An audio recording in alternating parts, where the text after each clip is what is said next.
Welcome back, NGDL fans. We have another match here from the Miami Dolphiones. That's my team, as you can see. And our opponent this week is a divisional rival, and that's against Zakatak and his San Diego Chargabugs. Kind of a guy who is currently not doing so hot.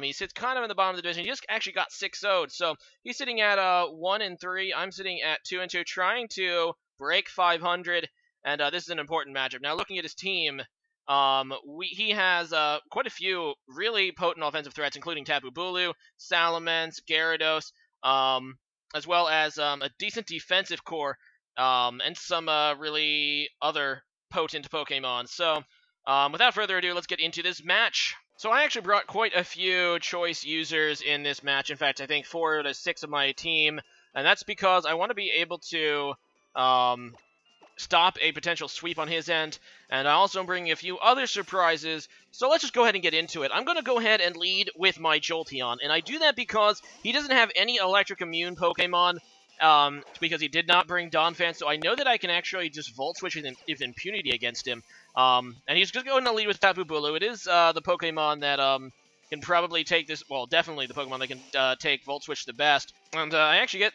pretty okay chip damage there, as I'm just going to go ahead and switch into my Scizor, who I know should be able to take pretty much anything that this guy wants to dish out. He's just going to go for a Wood Hammer, by far strongest attack, and as you can see, I take that very nicely due to my X4 resistance. Not to mention that I highly threaten Tapu Bulu, obviously, with a Bullet Punch, but I don't want to go for that. I want to go for a U-turn. This is a choice banded Scizor, so I know that U-turn will do decent damage to it anyway if he stays in, and if he doesn't, obviously it's going to let me get the switch advantage, not to mention cripple whatever comes in, and absolutely cripples that Delphox. Nearly dead due to that U-turn, and now I'm just going to go right back into Jolteon, and you know what? I'm just going to Volt Switch again. There's really no reason for me not to. I can just do it with impunity. He doesn't have any electric immunities. So, yeah, I'm just going to do that, and even if he stays in, he dies. So, yeah, I'm just going to Volt Switch, and he's just going to go into Bronzong, which is fine. Bronzong is a Pokemon I'm somewhat worried about because he can set up Stealth Rocks, and I didn't really bring a way to get rid of them this game. So, yeah, I'm just going to go out into my Greninja, and I decided to go for a Dark Pulse, and this is actually going to be, I believe, what is this? I think it's Scarf Protean Greninja. And as you can see, this Lapras absolutely absorbs that Dark Pulse. Like, it does nothing. So, yeah, I'm just going to have to switch out into Slowbro. And and as you can see, this is probably an Assault Vest set. Now, I am worried about the Freeze Dry, but I know that I can survive at least one, and I really want to get the Toxic off on this Lapras. Unfortunately for me, he's going to go ahead and crit a Freeze Dry here, and after calcing it, not only is this a crit, but this is a max roll crit. A normal crit wouldn't have killed me. So that really sucks because I just lose Slowbro for nothing, not able to get the Toxic off on this stupid Lapras. Going to go back into my Scizor now, and I should be able to outspeed. I'm just going to go ahead and U-turn again. It should do decent damage due to me being banded if he stays in, and I really am actually quite afraid of that Lapras because I did my entire draft was a little bit on the special side. So any Assault Vest that already has really good special defense and decent typing like Lapras is going to be a problem. So I'm just going to go ahead into Jolteon, and instead of going for the Volt Switch, I really want to stop him setting up rocks. I'm not 100% sure Volt Switch will be enough to take out this Bronzong, so I'm just going to go for the Thunderbolt because it's stronger and it should be able to take him out, and there you go. I'm going to be able to take him out. Now, the unfortunate bit is I am locked into Thunderbolt, so I have to switch out. I go into Scizor again, but he's probably going to predict it this time. Like I said, locking myself into Thunderbolt pretty much lets him get a first switch on a Bulu. And there's another crit! So that's not fun, as it actually cripples my Scizor, which it really isn't good because without the crit, I would have been still above half HP, which would have put me in a much better position. So in comes Salamence and against my Scizor, and I'm just going to go ahead and U-turn again, and I decide, you know what? I don't think he'd bring Flynium-Z Salamence looking at my squad at the beginning of the match. I'm just going to go into Carnivine. Skydo's set, and he brought Flynium-Z Salamence, and I was like, no! I finally brought Carnivine to a match, and it's a really cool set, too. It's max defense, max HP, specs Carnivine with Hidden Power Ice, Sludge Bomb for Bulu, and obviously Grass Knot for Mega Gyarados, so yeah, but you're not going to see any of that because it just gets died to a Flynium-Z, which I didn't think he would even bring because literally Carnivine is my only flying weakness. But whatevs, man. Carnivine Sacrifice is going to give me a free switch here into Greninja. I decided to go for the Ice Beam because I don't want to overpredict and risk it. He's going to go out into his Lapras again, which, yeah, kind of blows because, obviously, it can completely wall my Greninja. It's a really good choice for him to have brought it. So I'm just going to switch out. I go into Scizor, thinking Scizor should be able to do decent damage. Well, should be able to take a hit. No, wait, not a Hydro Pump. So, yeah, down goes Scizor. And now I'm starting to get worried. I need to get bailed out here. And there's one Pokemon that I have left that can do it.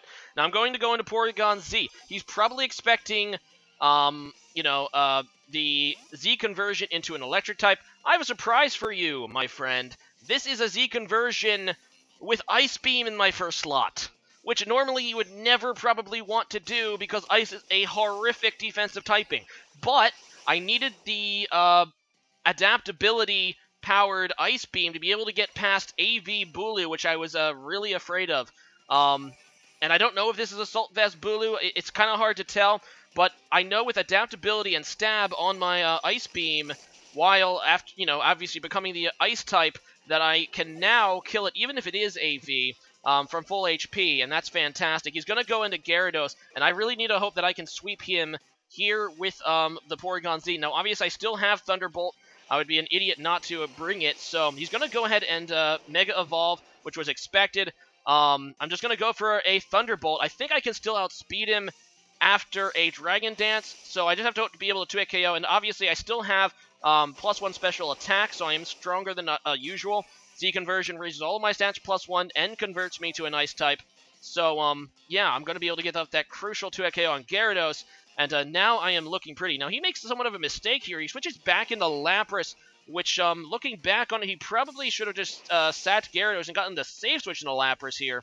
As you can see, Assault Vest Lapras, even at +1, taking a super effective Thunderbolt, still can take 3 hits. It's going to be a 3-hit KO against this Lapras. So I'm just going to go ahead and take it. I'm going to go for that Thunderbolt. It hits him down to red, and he gets off the Hydro Pump. He hits again. Thanks to me having +1 special defense, though, I'm going to be able to live. He does carry Ice Shard, but it's not going to be quite enough to KO my Porygon-Z. And, yeah, Porygon-Z is now off to the races as he just goes for that Ice Shard, not able to kill me. Yeah, and I'm just going to be able to finish off this Lapras, and his remaining Pokemon are Salamence, Gyarados, and he has one more, doesn't he? Do you have 2 or 3? No, Delphox. This Delphox is nearly dead. And even if it is Scarfed, I think I can outspeed it anyway. So, bam, get hit by a Shadow Ball. And, yeah, that's going to be a win. Porygon-Z with Z conversion into an Ice type.